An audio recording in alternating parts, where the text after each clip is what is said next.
What's going on there, StruggleTeam? I just wanted to tell you that I truly do thank you. I truly appreciate you. I truly appreciate the subscribers, and the new subscribers. Welcome to the channel. I just wanted to tell you that I will be posting daily content each and every day. I put my hardest and all my work day in and day out. I do it, I stay up all night editing and everything like that just for you guys, So continue to show love, man. Continue to show the support and continue to make the channel grow because nothing is possible without you guys. So join the StruggleTeam. Make sure you like, share, and subscribe to the channel. If you enjoy my reactions, hit that nice subscribe button, man, because I don't want you to miss out. Because I will be posting daily for you guys and putting the work in for you guys. So join the StruggleTeam, man, and enjoy the video.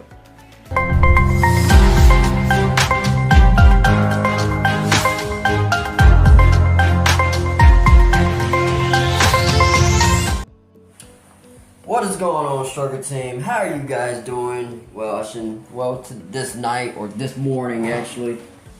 It's actually, oh my god.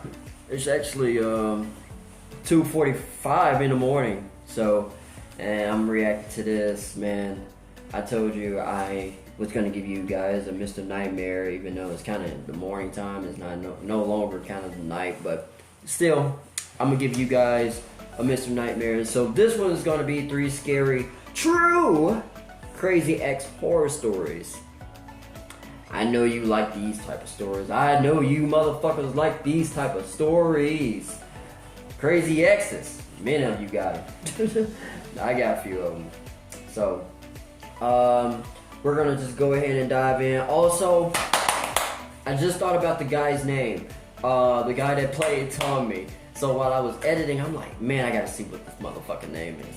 So his name is Gabriel Luna. If I'm saying that right, yeah, I gotta give him his flowers for the episode that he did in this. I truly thank him because he sounds exactly like Tommy, I hope he continues to kill it. So does Petro Pascal. I hope he continues to kill it, and so does Belle Ramsey. I was saying her name perfectly in the last one. What the fuck?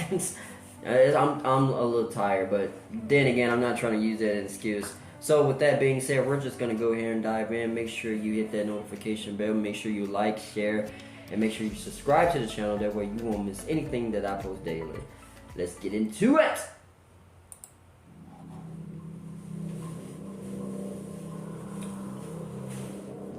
This video is sponsored by Babbel. Babbel is one of the top language learning apps in the world. Its intuitive lessons help you learn a language through real-life conversations. I've been using Babbel for over a year now, and it's proven to be very useful to me because of my love to travel. I've used Babbel so far to learn Spanish, Italian, and German, which I've been able to utilize in different countries. A lot of students dread language classes in high school and college, but Babbel takes a more fun and hands-on approach that makes learning a new language easier. My favorite part about Babbel is that it easily categorizes its courses based on specific skills and interests that you're looking to learn. Babbel is scientifically proven. I'm gonna tell you right now, a new language skip over this part. 3 weeks with lessons designed by real language teachers for a more immersive and personal experience. All you need is 10 to 15 minutes a day. Babbel also offers a 20-day money-back guarantee. So if you're interested in learning a new language, click the link in the description to get 60% off your subscription. Appreciate that, Mr. NightMare.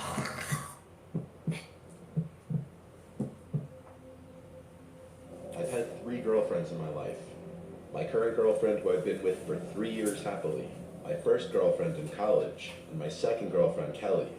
Kelly was someone who put me through hell emotionally and sometimes physically. I'll get that, man. I'll start from the beginning.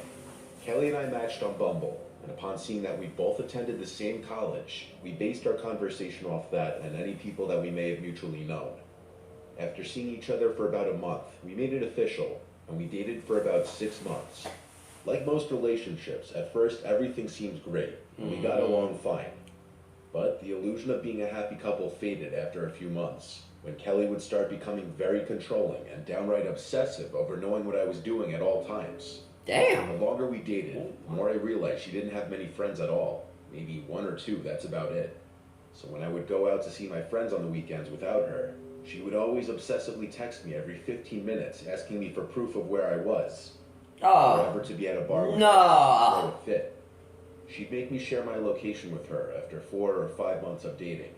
It got to the point I couldn't handle it anymore. She had too much time on her hands to worry about what I was doing constantly. Yeah, like, what the fuck? I couldn't even go see my friends without... Bitch, 24/7? Interrogated by her. But one night, things escalated far worse than they ever had. Admittedly, I ended up at a bar and very drunk with a group of my drinking buddies. We started at my friend Kevin's house, and I didn't intend on ending up at a bar. When I got home, Kelly was waiting in front of my mom's house for me. Batshit crazy look on her face. This was one of the first nights that she laid hands on me, repeatedly hitting me while screaming I'm a dirty cheater and other insane things, all while outside, causing a scene for the neighbors to hear.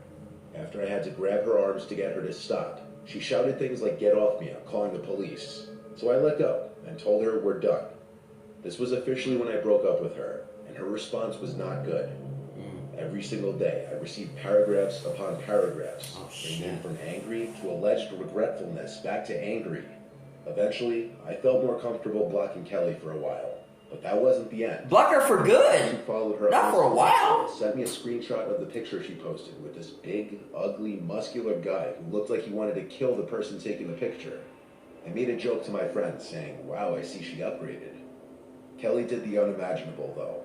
I was all cozy in my bed. Oh, I thought he said something else. Okay, never mind. I was home alone, as I usually was living in my parents' house. That was when I heard a pounding at the front door downstairs. I jumped out of bed and went out to the living room to listen. There was a man's screams from the other side. He was screaming, "Open up, pussy." I didn't acknowledge him. I didn't want him to know I was home. Then some random number was calling my phone. When I didn't pick up, that's our boyfriend. Text from someone threatening to kill me and telling me to open the door before he breaks the window. I ignored these and called 911. I heard glass breaking from outside. I looked out my window and I saw a familiar, huge bearded guy right by my SUV. He was smashing my windows. I recognized the guy to be from Kelly's picture. As I was on the phone with 911, I explained that my crazy ex-girlfriend sent her current boyfriend to my house to threaten me, and he was currently damaging my vehicle. I answered a bunch of questions as police were en route. All the while, the man kept screaming things from outside and pounding on my door and sending threatening texts. Oh my god. They showed up surprisingly quickly to my relief, and they caught the guy still in front of my house. They saw him step off the front stoop after he saw the cop car pulling up. I went outside right away and showed the police my car and the texts. And the big, roid-raging man was still yelling at me that I'm gonna fucking pay for talking shit about him to Kelly. What? I told him I hadn't spoken to Kelly in months. And he said, "Oh yeah, what about the texts?" As he was in handcuffs already. Did she? I said, "What texts?" And he accused me of being a bullshitter. So after he was brought away in one of 2 police cars, he gave the second police officer whatever information he needed of the situation between Kelly and I. And he told me I had a good case for harassment and should definitely file for a restraining order. Yeah, definitely, man. He told me to head to the precinct the next day, which is what I did. But I also unblocked Kelly and asked her what she said to her boyfriend and why. And after she responded claiming she had no idea what I was talking about, I sent her a long text giving her a piece of my mind, basically telling her about my getting a restraining order and telling her to seek help. Yeah. I never heard from her again, nor her crazy, void-raging, now ex-boyfriend. According to my friend, she deleted the picture with him literally the next day after that happened. I currently have a restraining order against both her and her ex-boyfriend, Javier Cruz. Be careful who you decide to date. Just about to tell y'all that. Be careful who y'all fucking date, man. Make sure they're legit. Make sure they're not crazy. Make sure they are not giving any red flags. I dated my ex Kian for 2 years. It was a toxic, abusive relationship. I endured a lot of physical suffering from it. And try to avoid being in an abusive relationship, dude. I live with my single mom on a rubber shit is not cool at all. The place where I spent my entire childhood. Being a girl walking home alone at night here can be sketchy, which was part of the reason why I stayed with Kian for so long. He is a big guy, and I felt a sense of protection with him when he wasn't making me feel like shit. A big reason I stayed with him, though, towards the end was because I was scared of how he'd take it if I broke up with him. My mother always hated him, though, and she knew he was no good for me. Unfortunately, it took me as long as it did to cut ties with him. I did it over text one day, though, because I knew if I did it in person, he'd hit me or go crazy. He still didn't take it well. Seconds after I texted him, he tried calling me over and over. I wouldn't pick up because I was scared. So after the third or fourth attempted call, he started typing for a few minutes. And the text I got from him was a long paragraph cursing me out, a lot of it in all caps. I texted him back that we could talk about it on the phone tomorrow when he's cooled off. He, of course, sent another paragraph, and I didn't read this one right away because I was about Did I miss it, or what was the argument about? My mom was working her second job that night and wouldn't be home till around 2 in the morning. Or are you just an asshole? I had class the next day, so I went to bed early around 10. But falling asleep was difficult with my mind racing. Eventually, though, I did fall asleep. I woke up in the middle of the night to a sound from the outside of my room. I looked at the clock, and it was around 1 a.m. It wasn't uncommon for me to wake up to my mom getting home late at night after work. I was just surprised because she was home rather early this night. I sat up and saw something sitting on the edge of my bed. Oh! I realized it was my cat Nala. Oh. I got out of bed and went out into the hall and called my mom's. I was like, oh shit! All the lights were out. I knew for certain I heard something from out in the living room. I turned on the living room light. He's in there No though. one was He's here. in there. I went to the front door to make sure it was locked, and it was. I checked through the window to the driveway. My mom's car wasn't here, so I figured maybe I was just hearing things. I went back to my room and shut the door, then crawled back into bed. You could be I paranoid, was but still in the same spot on my bed. if your gut is telling us moved. something is wrong, that's your spider senses telling your ass something is wrong. I ran out to the living room again, and my mom wasn't here still. I suddenly realized Kian knew where we kept the spare key in the backyard. What if he had just let himself in? I went back to my room and called my mom on my cell phone and told her. I had already texted her earlier about my breakup, so she already knew and was proud of me. She said she'd be home in a little bit, and that I could just be hearing house noises. No! I sat down on my bed. Nala was still in the same position. I turned on the lamp and went to go pick her up. And I gasped when I saw her eyes lifelessly open. She wasn't breathing. I picked her up and confirmed it. My cat was dead. Whoa! No! I covered my mouth. I suddenly knew that Kian was in the house, and that he did this to punish me. I locked my bedroom door and called 911 and whispered into the phone that my crazy ex-boyfriend broke into my house and killed my cat. I was told to wait in the closet in my bedroom until I heard the police arrive. I stayed on the phone with 911 in the closet, waiting. What? At any time during this, the front door to the house could have opened and closed, and I wouldn't have been able to hear it. Eventually, the 911 operator told me the police were there. Apparently, the door was unlocked because they let themselves in. That meant Kian had probably just killed a left. fucking I cat? went to the living room to find 2 police officers. I was bawling my eyes out over Nala now. The first thing they asked was, "Where is he?" And I said, "I think he left." I showed them my cat and the text from Kian. My mom came home shortly after I called her, and she cried over Nala too. The police were not very helpful at all, saying without any actual evidence They never are. house, they couldn't just go and arrest someone. Yeah. Nala had no stab marks or anything, They do have so as messed up as it sounds, we couldn't even prove that she was likely murdered by Kian as revenge to me. The next day, my mom had the locks to the house changed. The spare key in the backyard was still there, but Kian easily could have put it back. I blocked Kian's number and all social media outlets. All the evidence pointed to him having done it. My mother and I went through the process of getting an order of protection against him, and the judge issued us a temporary one before our court date. The last time I ever saw Kian was in court, where thankfully the judge determined that the order of protection would remain in place. I still often think about how the first time I went downstairs, Kian was probably somewhere in the living room. Yes! And watching me. You saying, oh, I think I'm just hearing things. No! If your gut is telling you somebody's down there, go down there. Listen to your gut. When I was in junior year of high school, I had my first relationship. His name was Mike. He was a senior at a different high school the next town over. We met through Facebook. He messaged me and we started talking from there. Yeah, that we was started horrible, hanging out that and cat. going to each other's That was games. horrible. I'd go to his football games, he'd come to my softball games. We officially became boyfriend-girlfriend after a few weeks. Since we were in high school, though, we didn't go on a lot of traditional dates like dinner or drinks. We were just kids still. Our dates usually consisted of getting burritos, going for drives, or hanging out at his place, since my parents were always home and made it awkward in case we wanted to do anything. The best way I could describe Mike, He was a bit of a hothead. He was big for a 17-year-old when he played football, but he didn't. Those are never good. He hung out more with the stoner crowd and the regular crowd. At least that's what he told me. I didn't go to the same school as him, so I didn't see who he was with during lunch. I also didn't really meet a lot of his friends. We mostly hung out just the two of us, as opposed to group things. Since he lived kind of far though, and I couldn't drive yet, it did get annoying. And truthfully, I started to develop feelings for this boy, Andrew, at my own school in my grade. Around the same time, I felt myself losing interest in Mike. I wanted to test things out with Andrew, so one night when Mike was asking to hang out, I asked him to pick me up so we could talk. He knew right away something was off when I said that. When he picked me up, we went for a drive, and I told him that I think we should take a break. He refused to accept that I was serious, and angrily demanded to know what he did. When I told him it's just that I felt the spark wasn't there anymore, he got so mad that he punched his dashboard, leaving a big indent in it. He started yelling and scaring me, so I was about to get out of the car, but he stopped me and put his hand on my shoulder and said, "No, no, no," and then asked me not to leave.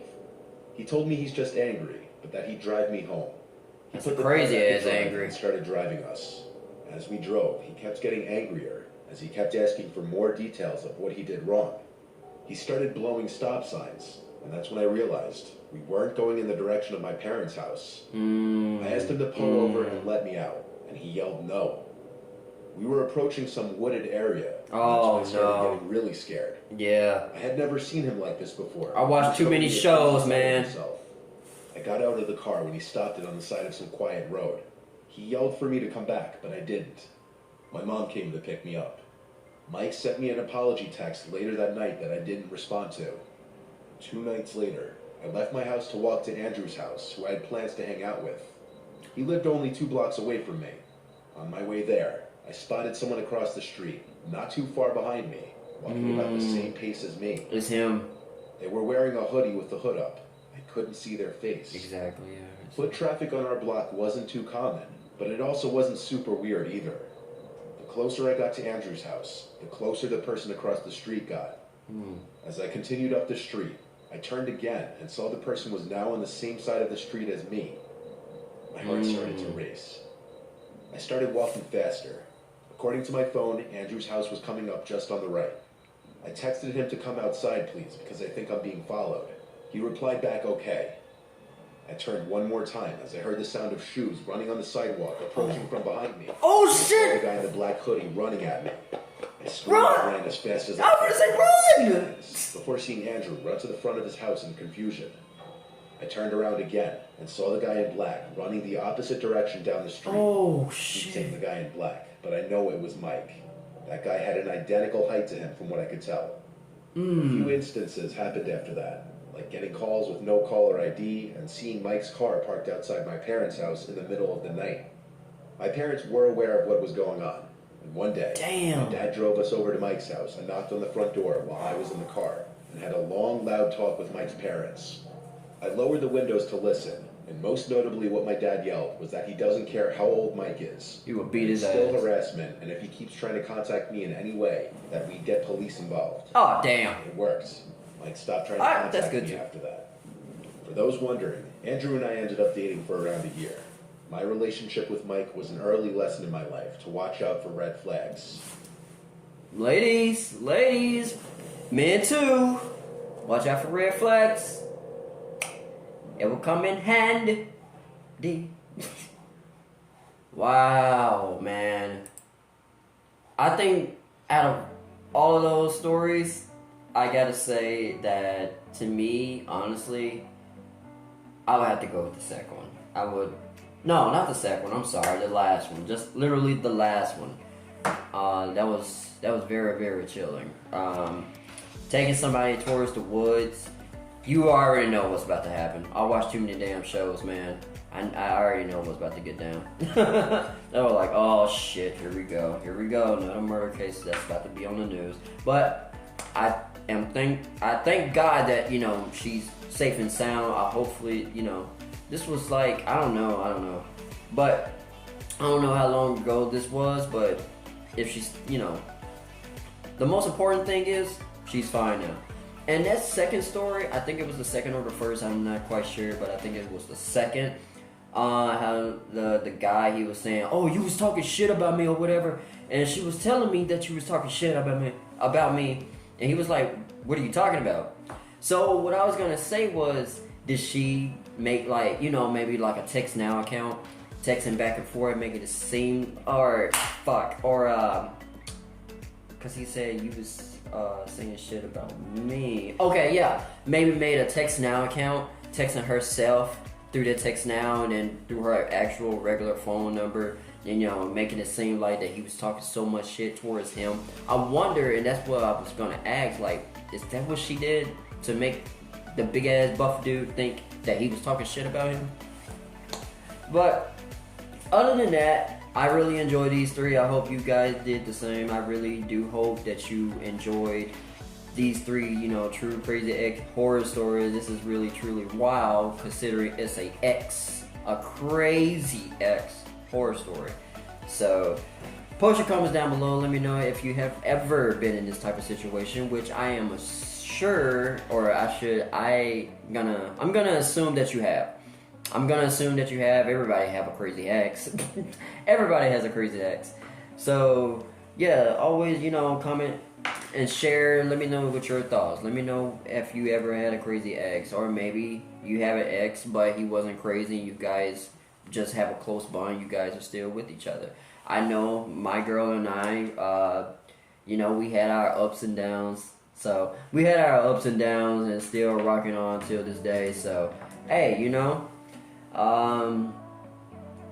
But I will say, ladies and gents, always look for the red flags, alright? Like, don't just get it with anybody, maybe because they're super attractive or whatever the cause may be. Don't look for the red flags. Come on, gentlemen. Come on now. You guys are fucking smart now. Come on. Don't let these women hypnotize your ass. I'm just playing. Post comments down below. Let me know what you thought about these three crazy true X horror stories. Always, you know, give me your thoughts and share down in the comment section below. Don't forget to share, like, and also hit that subscribe button. That way you won't miss any content that I post daily. I'll see you in the next one. Yo, I ain't here for the money, I ain't here for the